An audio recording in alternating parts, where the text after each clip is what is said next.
Minnesota has the only original wolf population in the continental United States, and 80% of Minnesotans believe the wolf should be protected. Howling for Wolves is asking Minnesotans to respect our true wildlife manager, the wolf. Their survival is critical to our ecosystems, our communities, and even our economy. As highly intelligent animals with strong social bonds, Minnesota wolves deserve to be protected and admired. Learn more at howlingforwolves.org.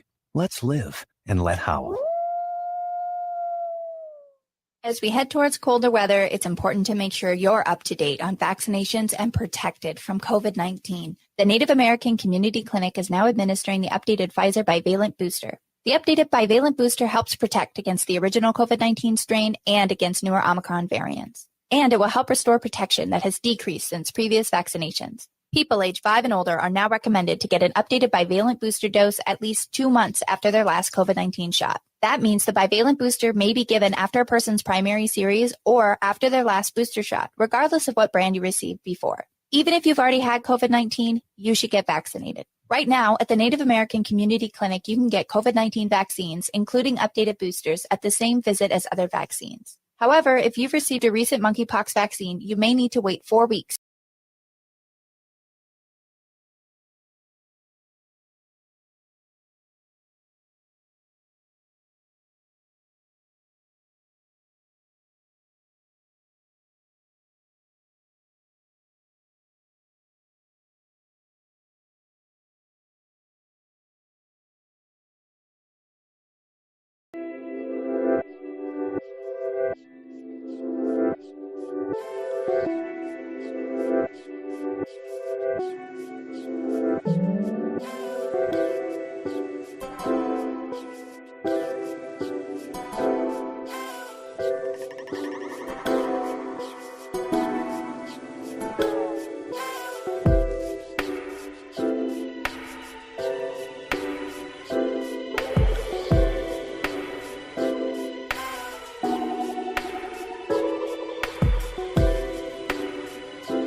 AM 950 weather. I'm Patrick Lilia. Cloudy tonight with a low of 4 above, but winds gusting up to 25 miles per hour. Then on Saturday, cloudy with a high of 12. If you're someone who has thought about going solar but are unsure if it's right for you, sign up for All Energy Solar's winter webinar. Visit allenergysolar.com/webinar to register for an event and see what incentives are available for you. Portions of Native Roots Radio may be pre-recorded. It's a good day to be Indigenous. Get up, stand up. They are going to become more brutal. Couldn't cut, hitting cut again. Because all the hippies were trying to be Indians anyway.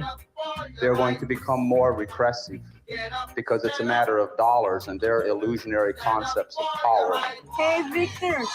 We must live in balance with the earth. And also with recent happenings at Wounded Knee. I am awake. Welcome to Native Roots Radio presents I'm Awake, and I'm your host, Wakanja Hade.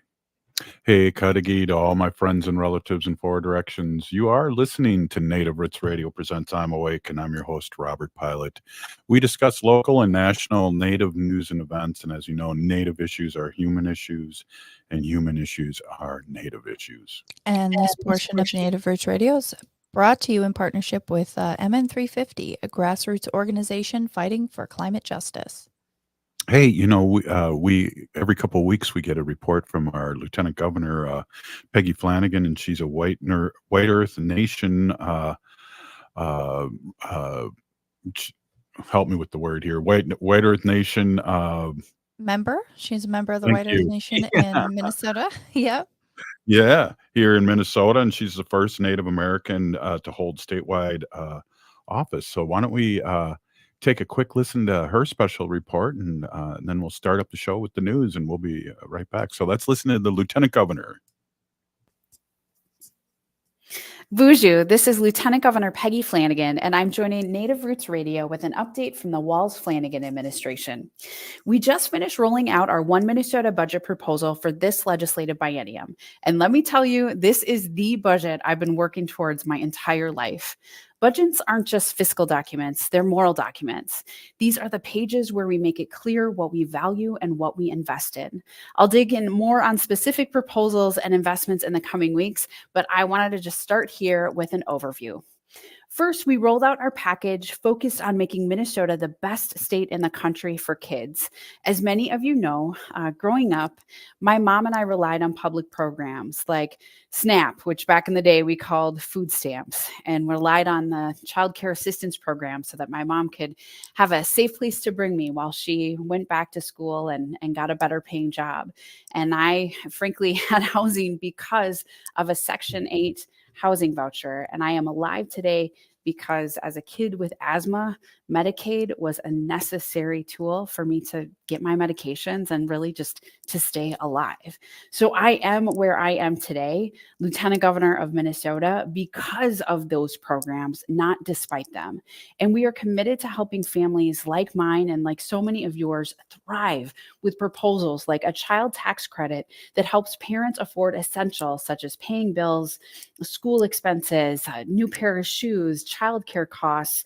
Our proposal offers $1,000 per child, up to $3,000 for low-income families, and is expected to decrease child poverty in this state by 25%. By that policy alone. Expanding access to quality, affordable childcare by investing in a mixed delivery system that creates and sustains childcare slots where they're needed most, including in Greater Minnesota. Funding for universal free meals for all students at schools so that every child can learn with a full belly, without stigma, and without question. And if you were a kid with a different colored lunch ticket like I was, this program will make a tremendous difference. We're going to feed our kids, and it's going to be a really good thing.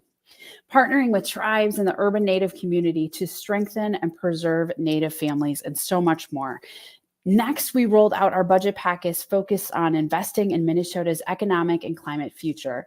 As a mom of a now 10-year-old daughter, I want my child and every Minnesota child to be able to enjoy the things that make Minnesota, Minnesota, like our clean air and water, our fertile farmable land, our robust and valued workforce, and our vibrant small business economy and community. That's why we propose meaningful investments in providing paid family and medical leave and earn sick and safe time to make sure that no one needs to choose between their health, their family, or their jobs. Connecting high-need workforce sectors with workers and new and growing population of workers with training and family-sustaining wages and jobs. And investing in the clean energy workforce, electric vehicle infrastructure, rehabilitating our land and water and air quality, and building homes and communities that are climate resilient. That's how we build a bright future for ourselves, for our kids, and for our entire state. Thirdly, we rolled out our budget package focused on protecting the health and safety of Minnesotans. Everyone deserves to be safe and protected and valued in their community, no matter who they are or where they live. That's why we proposed $1.5 billion towards a housing stability package to assist our relatives experiencing homelessness, renters, and aspiring first-time homeowners. Establishing a Minnesota Care public buy-in option so that folks can access healthcare, and $300 million to local governments to address their unique public safety needs. And finally, we rolled out our entire budget proposal last Tuesday, and here's just a few highlights. Our direct proposal sends a one-time payment of up to $2,600 directly to Minnesota households.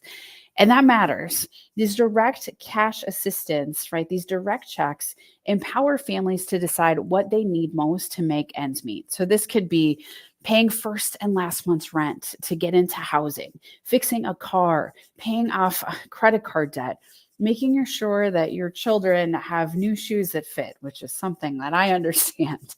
And finally, we believe it's time. It is past time to safely legalize adult use cannabis. Prohibition doesn't work, and legalizing adult use cannabis is about our economic future, expanding our economy and creating jobs across the state. It's also about health, allowing us to regulate the industry and to ensure that products are safe, and educating the public about the facts of cannabis use. And it's about public safety. allowing law enforcement to focus on violent crime and expunging the records of people who are convicted of nonviolent offenses involving cannabis to give them a second chance. I know that's a long list, and there's even more that we'll be discussing in the coming weeks and months, but as just a sneak peek, I wanted to also name that our One Minnesota budget does a lot to support tribal nations and tribal communities. In fact, altogether, the budget recommends over $7 billion in proposals and investments that advance shared state and tribal priorities, and I cannot wait to share more of those with you here in the coming weeks. There's a lot of good stuff in this budget, and I'm really excited about it, and I hope that you are too. We can reduce child poverty, we can invest in each other and in our future, and we can make sure that everyone has an opportunity in this state. In many ways, this budget is why the governor and I decided to run in the first place. And now we can do it, but we're also going to need your help. This session is the session to let your local legislator know how you feel about these investments and to let them know why our community is deserving of these investments too. So we can do things for short term for our families and for our children, and then build for the long term to ensure that future generations of our children have every opportunity in Minnesota Makoche. Chimigwich, Pinagigi, and back to you. Wow, thanks, Lieutenant Governor. What a great update there, Ogama. I really like the part about expunging, or is that the right word? I couldn't think of members, so expunging the cannabis people that are low-end crimes that have to do with marijuana. That sounds really exciting, and that's the right direction. Absolutely. I 100% agree with you. And, we do know that prohibition of those things doesn't work. And there's, some safe ways for that to be legalized. And I'm excited for that as well.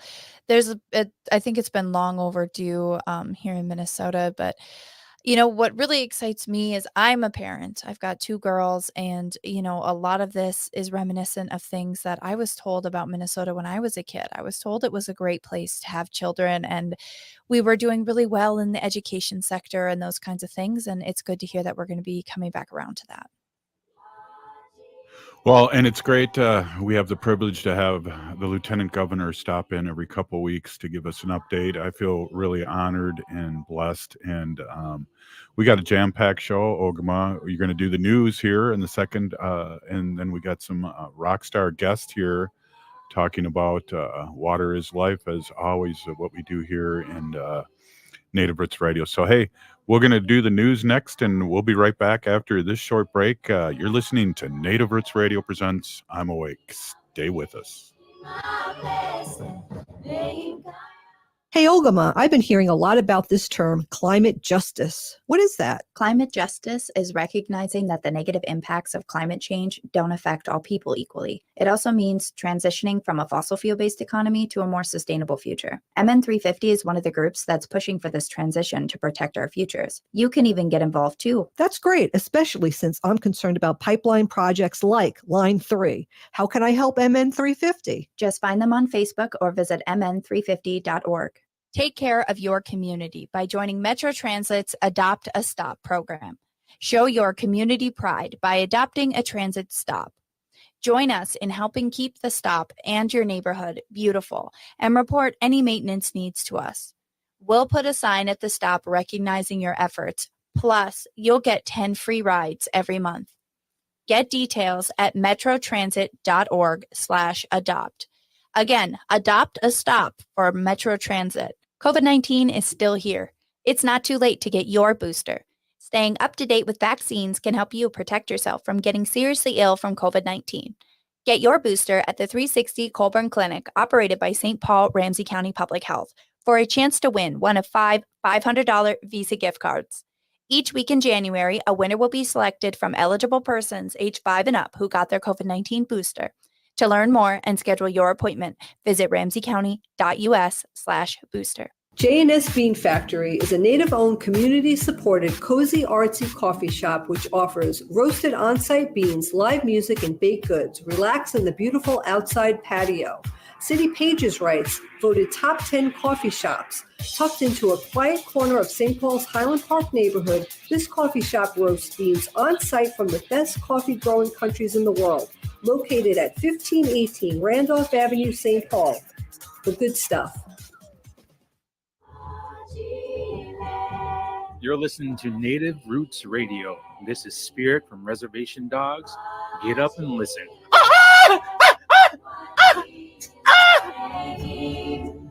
Welcome back to Native Roots Radio presents I'm Awake, and this is Robert Pilot.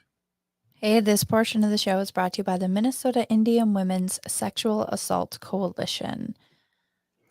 Hey, a big sponsor of us for over the years, and boy, we support them, Ogama, and they're the leaders. I want to say one of the leaders of the February 14th March MMIW. That there's a lot of groups that come in, but they're one of the big leaders, Ogama.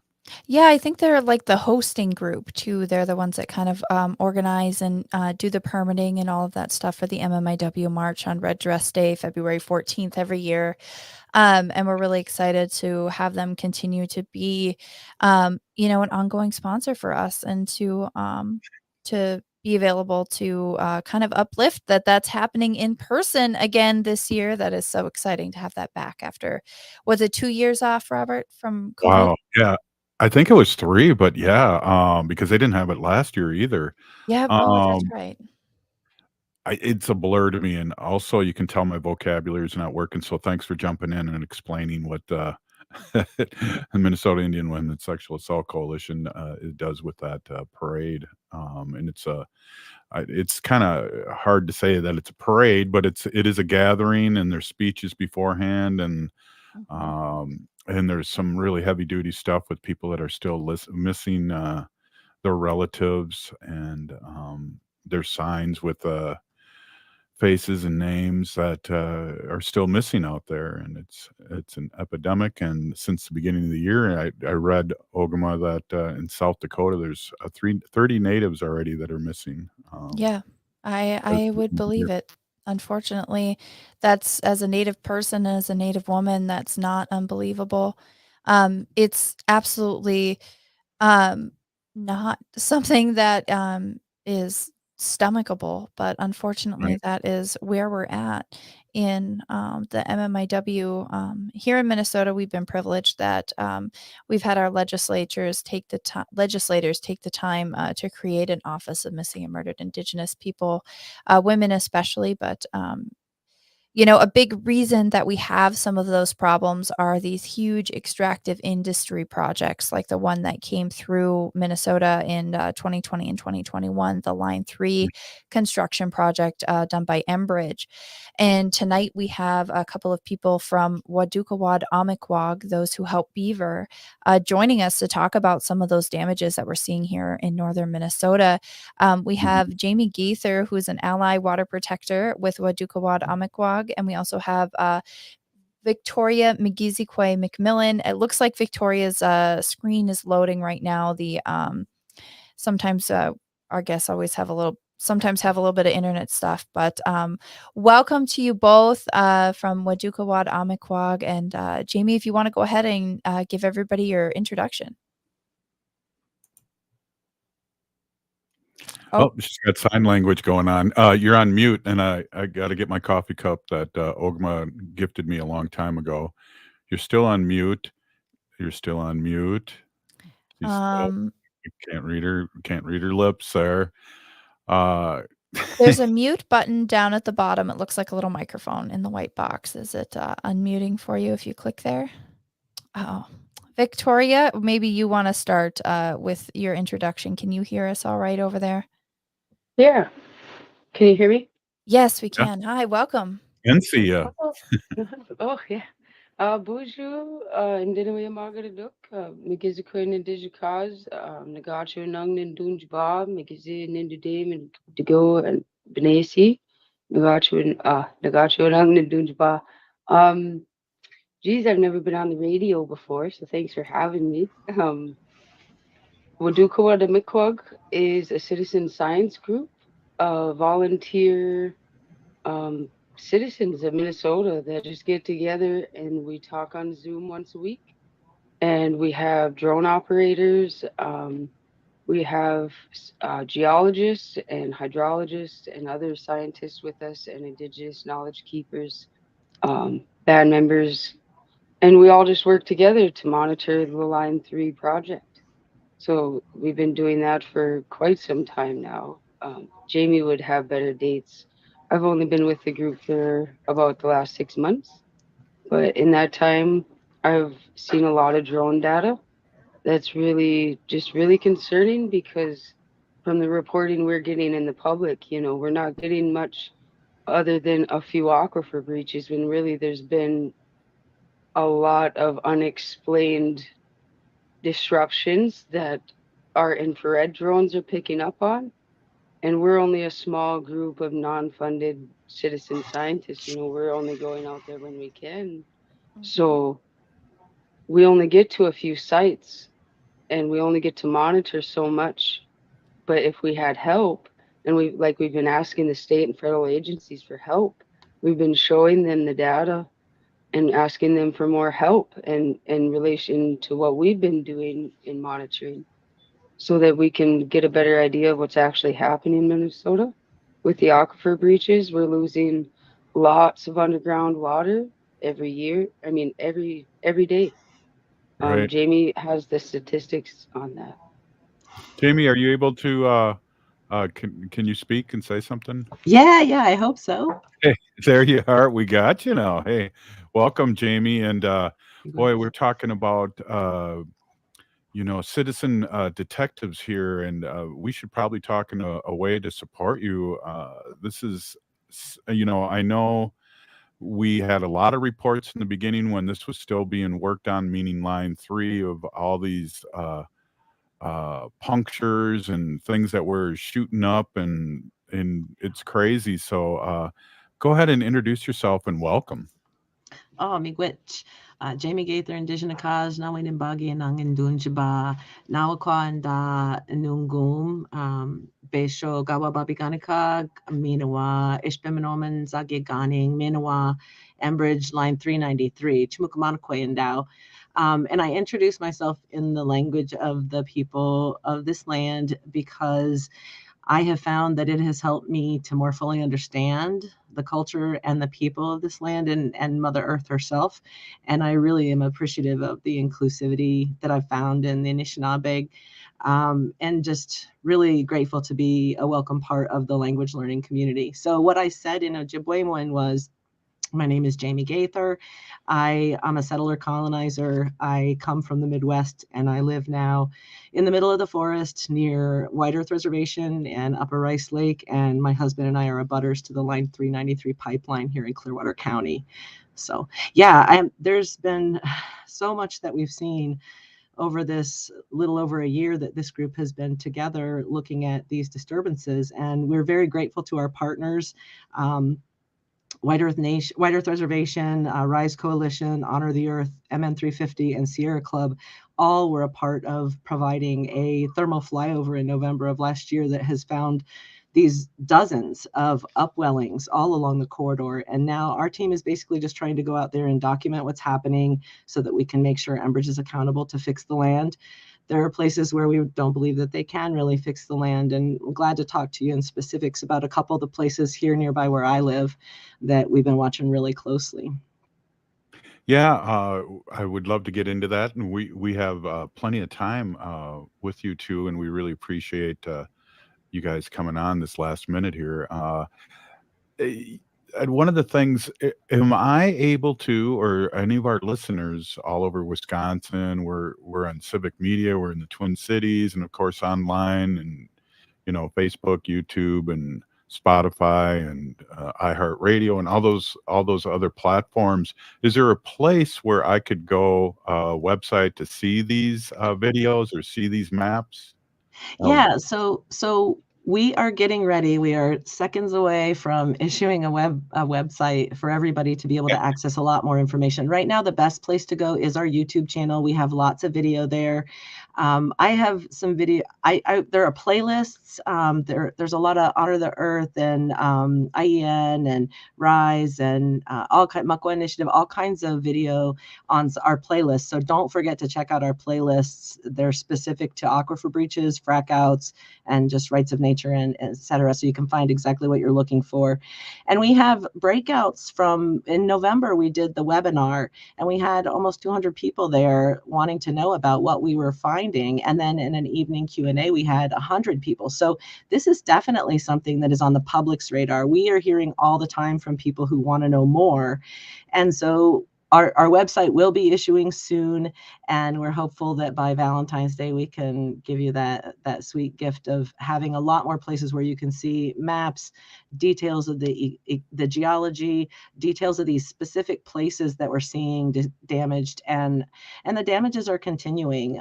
Walker Brook has been a big site of interest up here for some time, and it looks like they may be finishing their fix. I do not know whether this fix that they've put in place is going to work, but they look like they're starting to clear out, and we're seeing less water pumping from the Red River of the North watershed up to the Mississippi watershed over that Laurentian Divide. So we can talk a lot more about that in the next sections. I'm really excited to be here with you guys and hoping to hear more from Victoria. Yeah, definitely. And we are too. Thank you too both so much for coming on, because this is stuff that, with our 30-second attention span, people forget about, and we haven't. And I'm glad you guys are doing the work that you're doing. So we're excited to hear some more stuff. Hey, this is Native Roots Radio presents I'm Awake, and we're going to be right back after this short break. Please stay with us. Hoa.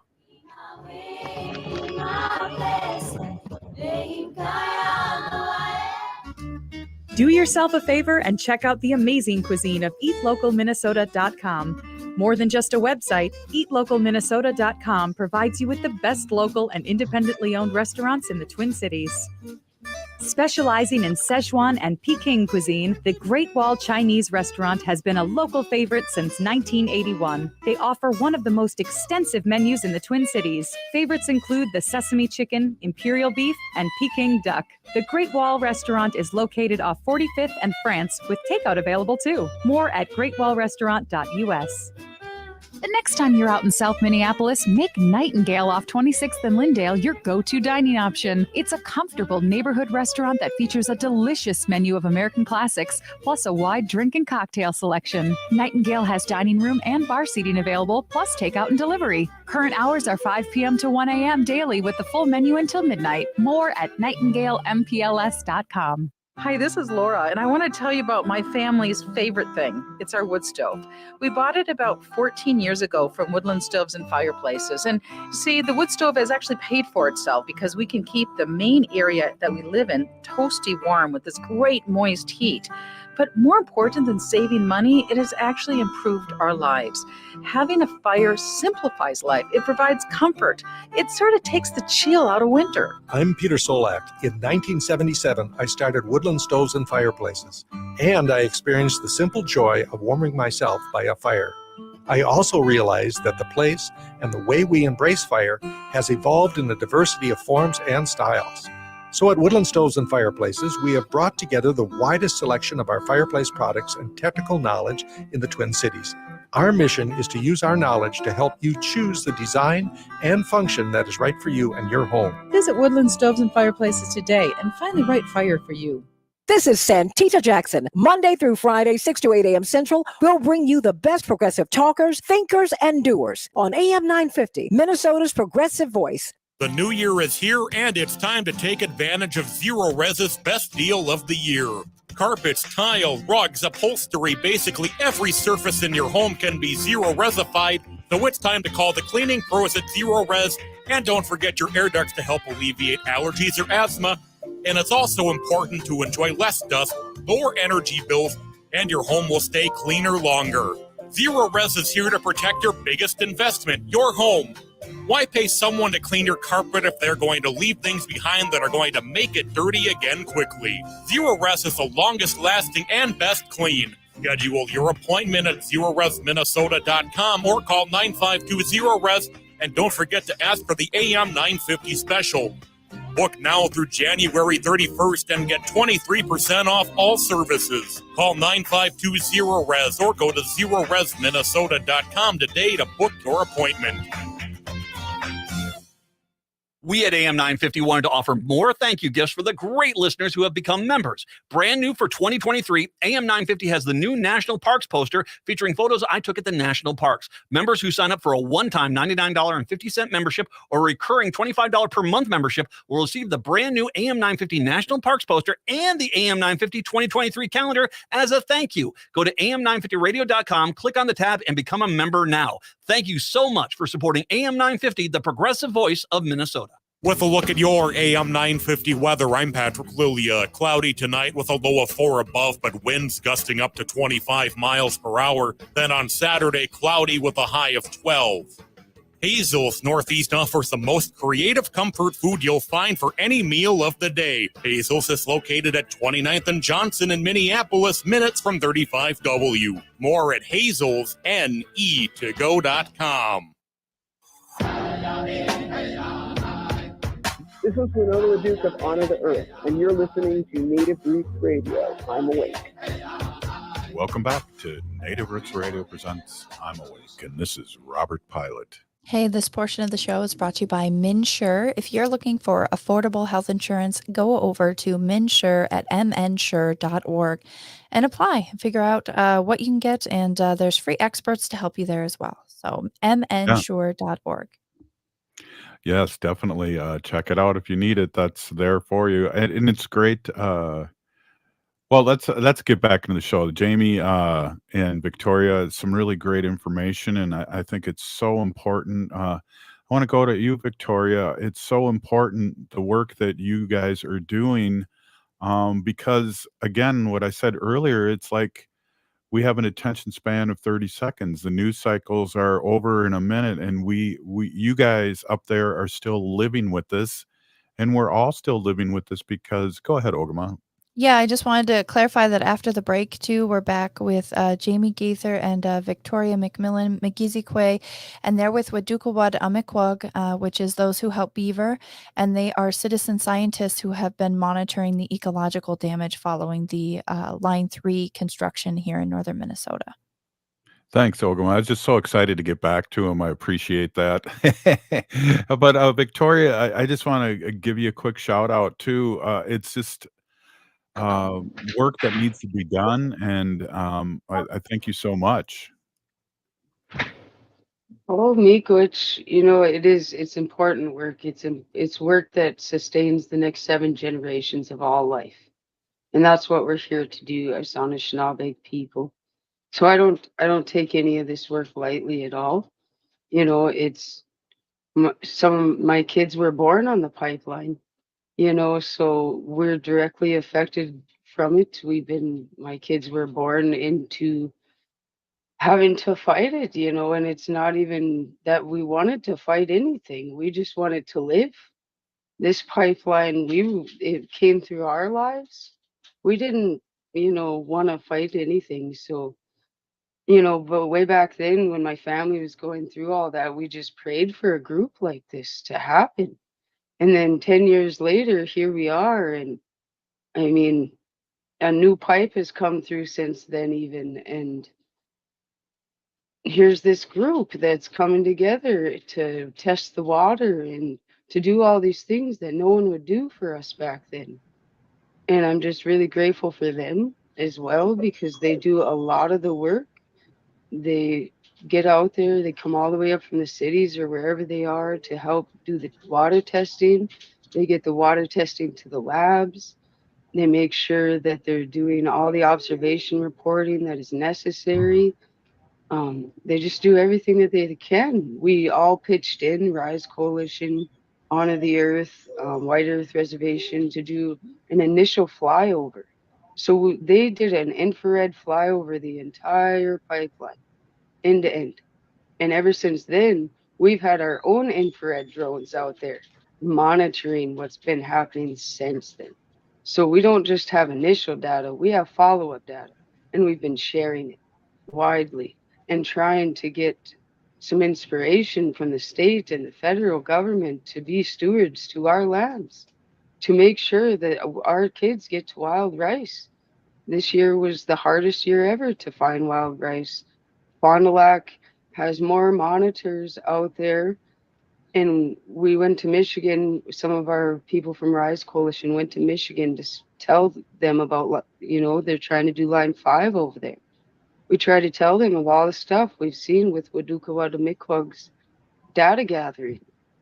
And they were talking about Fond du Lac tribal monitors. And we're just so surprised to hear our people being used all over the place when our reservation isn't even, we don't even know about all the other disturbances on Fond du Lac. They're only talking about one aquifer breach when the drone data shows 4 different disturbances that have not been confirmed or denied to be aquifer breaches or not. Yet Mud Lake didn't have any rice on it this year. And it's always been a really good lake for us.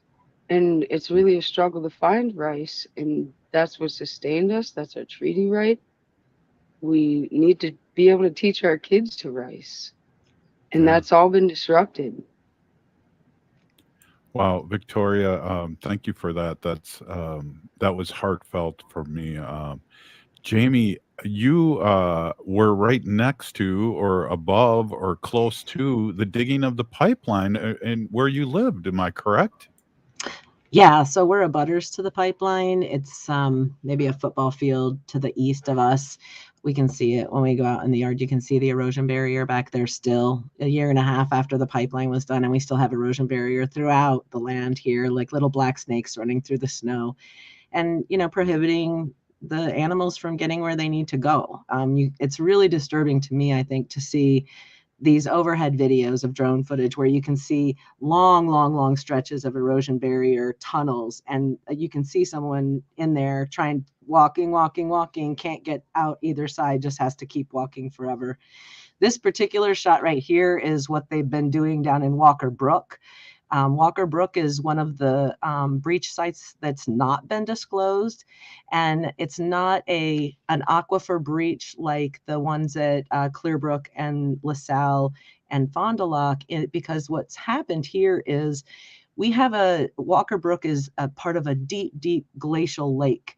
And so as the glaciers were receding, they would melt all these big, huge pores of water, and then ice would plug up. They would dump all of these rocks and gravel and clay and everything. And when they dropped enough clay into the land, they would get these like confining layers that basically would pressurize because they weren't permeable. They would pressurize the layers below. And that's how we have these confined aquifers. But in a peatland, you get over millennia, like thousands and thousands of years. This peat bog in Walker Brook took 13,000 years to make.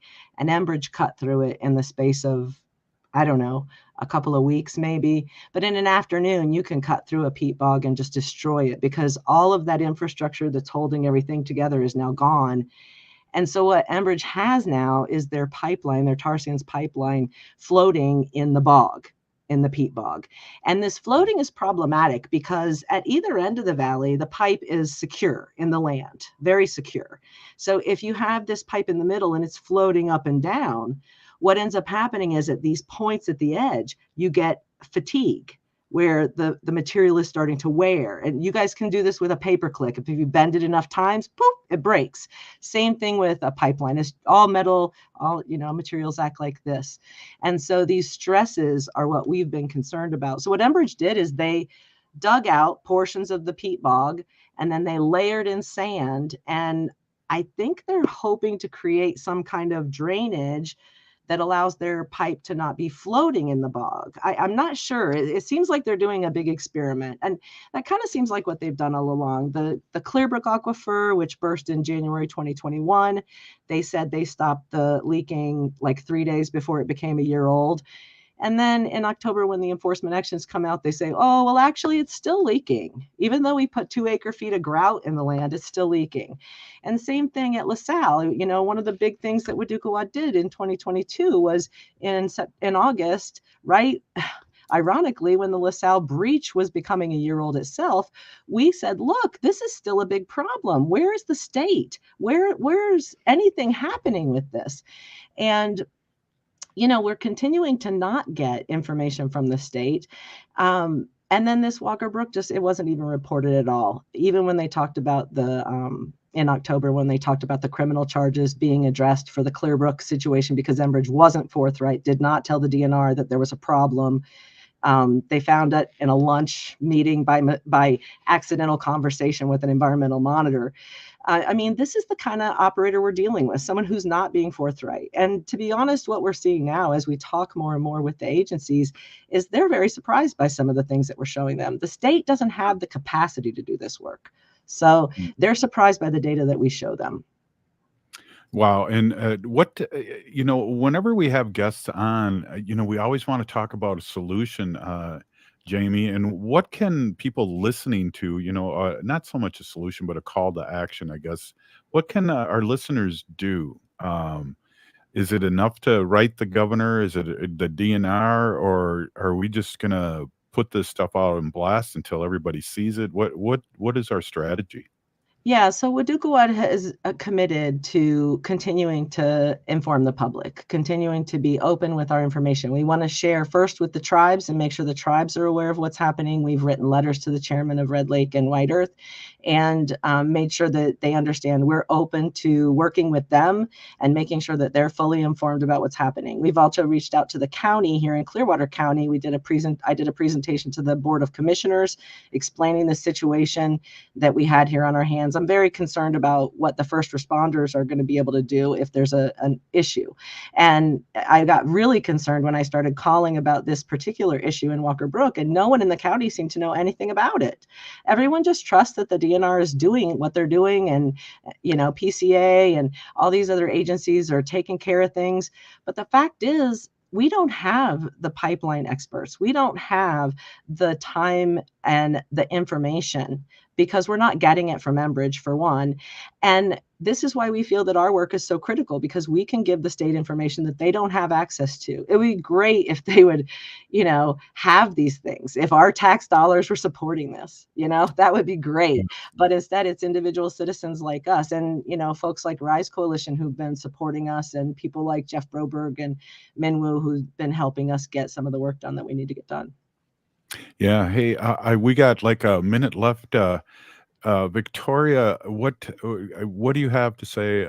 Give us a little 1 minute little speech there, and a call to action. What do you think people should be doing? There's a call to action. Well, right now, Minnesota, we just reelected Waltz and Flanagan, so they were already on a big push for boards and commissions in the state of Minnesota to get more people of color on those commissions. So making sure that you're supporting each other in your communities to be a voice and to share your voices with those people that are going to those boards and commission meetings. Doing whatever you can to talk to your local county and state officials and your tribal officials. Just talk to them about the concerns that we're having and ask that more funding be brought to regulatory agencies. By being on a board or a commission with the state of Minnesota, you can help create policy and laws and really mind the gaps that we're finding in what's happening, because everybody's pointing the finger in another direction of we don't have this, we only permit this, we don't regulate that, and all this needs to get like sewn together like a quilt instead of being a bunch of pieces thrown on a table. We really need to take care of that. No, we dig it, and we want to get you guys on again. This is like a full show worth of stuff. We really appreciate you, Jami and Victoria, coming on, and we got to reach out again real soon because this is important work. Thank you so much. This is Native Roots Radio presents I'm Awake, and we'll be right back after this short break. Please stay with us. Minnesota has the only original wolf population in the continental United States, and 80% of Minnesotans believe the wolf should be protected. Howling for Wolves is asking Minnesotans to respect our true wildlife manager. The wolf. Their survival is critical to our ecosystems, our communities, and even our economy. As highly intelligent animals with strong social bonds, Minnesota wolves deserve to be protected and admired. Learn more at howlingforwolves.org. Let's live and let howl. Hey, Ogama, I've been hearing a lot about this term, climate justice. What is that? Climate justice is recognizing that the negative impacts of climate change don't affect all people equally. It also means transitioning from a fossil fuel-based economy to a more sustainable future. MN350 is one of the groups that's pushing for this transition to protect our futures. You can even get involved too. That's great, especially since I'm concerned about pipeline projects like Line 3. How can I help MN350? Just find them on Facebook or visit mn350.org. Take care of your community by joining Metro Transit's Adopt a Stop program. Show your community pride by adopting a transit stop. Join us in helping keep the stop and your neighborhood beautiful and report any maintenance needs to us. We'll put a sign at the stop recognizing your efforts, plus you'll get 10 free rides every month.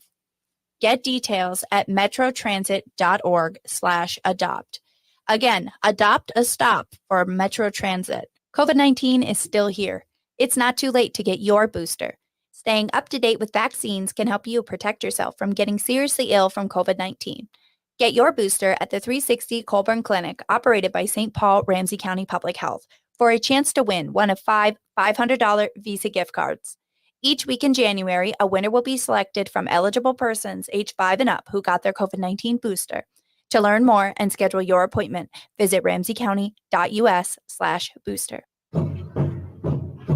This portion of the show is supported by Howling for Wolves. Please join Howling for Wolves on Wolf Day, Tuesday, February 7th, 2023 at the Minnesota State Capitol. You can sign up on Howling for Wolves event page. Howling for Wolves, protecting wolves for future generations.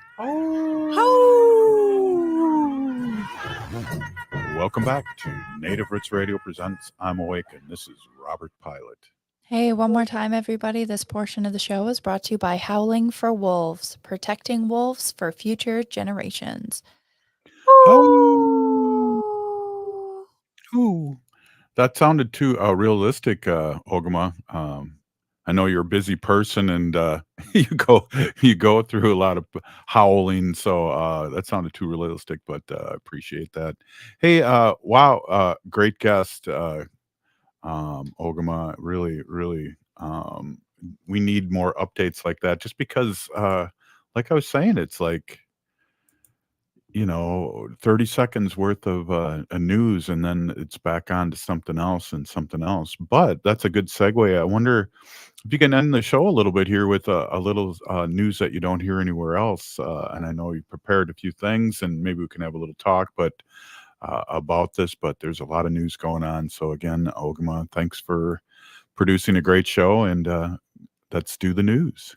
Absolutely. Bonjour, Ani and relatives. This is Ogama Ganuakwe. I am a citizen of the Red Lake Nation in northern Minnesota. I currently reside in central Minnesota, and I'm Bullhead Clan. I don't know if I've ever told anybody that on air, but I'm Bullhead Clan.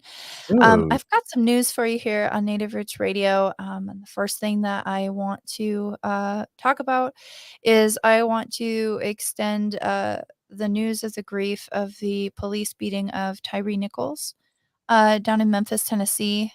Footage is supposed to be released as of 6 p.m. tonight. I have not yet seen the footage, but the police video is extremely graphic and viewer discretion is advised. The video shows 5 Memphis police officers beating 29-year-old Tyree Nichols, and he died 3 days later. The beating has prompted murder charges against the 5 officers, but there's, again, outrage at the latest instance of police brutality.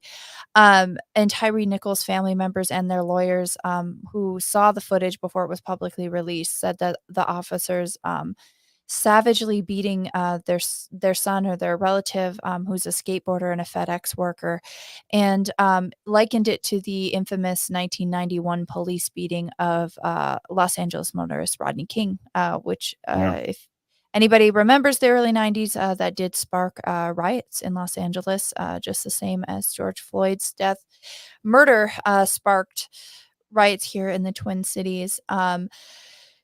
All of those officers were charged Thursday with the murder and other crimes in the killing of Nichols, who died 3 days after that confrontation. And it was during a traffic stop on January 7th. And this is just kind of hitting the mainstream news now in more detail now that the video is being brought up. And if you Being remember from, released.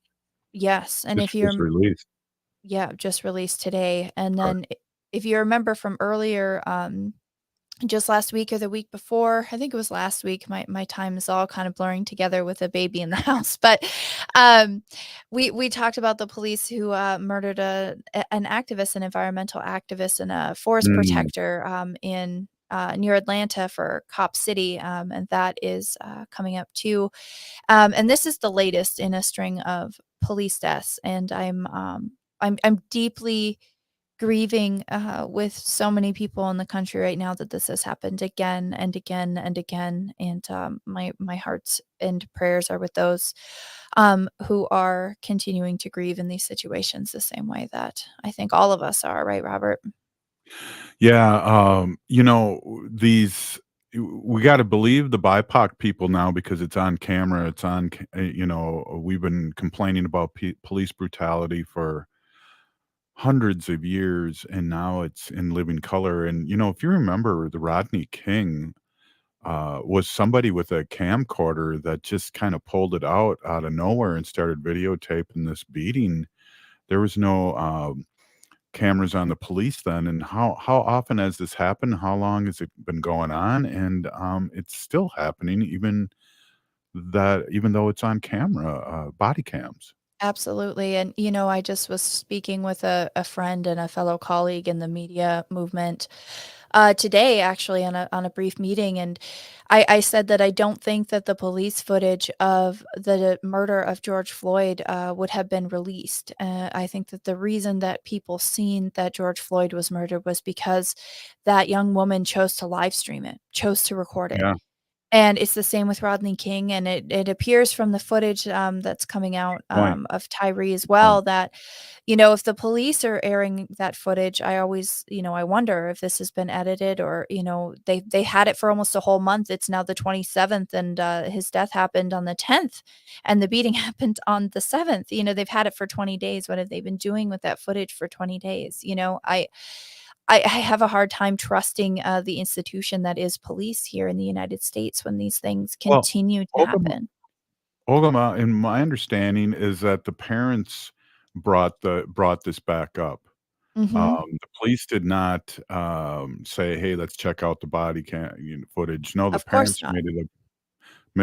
made it a big, issue, which, was probably why it's taken so long for them to release it, but what I've heard, and I haven't seen it, and I don't know if I wanna see it, it's horrific.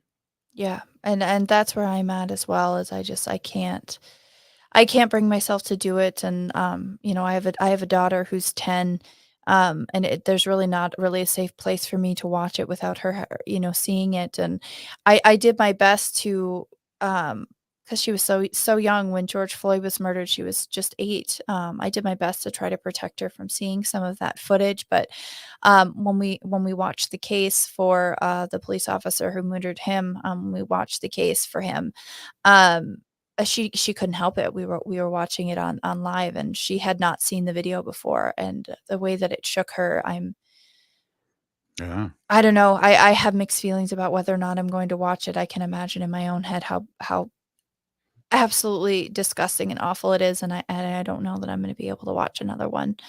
Um, and the way to not watch any more of these videos is to make it stop. So if this is not something as an ally that you have been involved in the past, every name that is added to this list is another reason for you to get involved, to talk to your legislators, to take to the streets with banners and signs and peacefully let those in power know that we will not tolerate this anymore. I Right. mean, that there has to be more done, and I don't know what all that's going to be, but I am. Well, defunding the police, got a bad rap for Mhm. just that term. Something has to happen when it comes to, training the police. I mean, you become a 6 months training. A lot of Yeah. these guys are jacked up from being in the service, and we all know that that's not always a good thing. And I really feel bad that Sheriff Hutch landed on some really rough times, and he was working on mental health in the police department. And there's something that needs to be done similar to that, and I don't have the answer, Ogama. Yeah, I certainly don't have the answer either, but defunding the police, just as a reminder to people, means funding more community support so that police are not on the scene of mental health crises, of things that they are absolutely not given enough training to handle. And again, additional training for police, longer schooling, all of those things. So before we go, Robert, I do have one quick piece of good news. The Interior Department this week, yesterday, issued a 20-year mining moratorium for 225,000 acres of federal land in northeast Minnesota. It's now protected from a copper and nickel mine. That is the Boundary Waters Canoe Wilderness area. I had to add some applause. Hey, if you're listening to the show, thanks, Pinagigi Ogama. I want to thank the Lieutenant Governor for stopping in, and also these two great guests, Jamie and help me out here, Victoria McMillan. Thank you. Yes, it is Friday. Hey, if you're listening to the show, you are part of the resistance from Chief Plenty Coups. The ground in which we stand on is sacred ground, is the blood of our ancestors. We need to resist, divest, join a group, run for office. We're still here. We're the seventh generation. Free Leonard Peltier now. Hello, this is Ellie Krug with Ellie 2.0 Radio. Now my show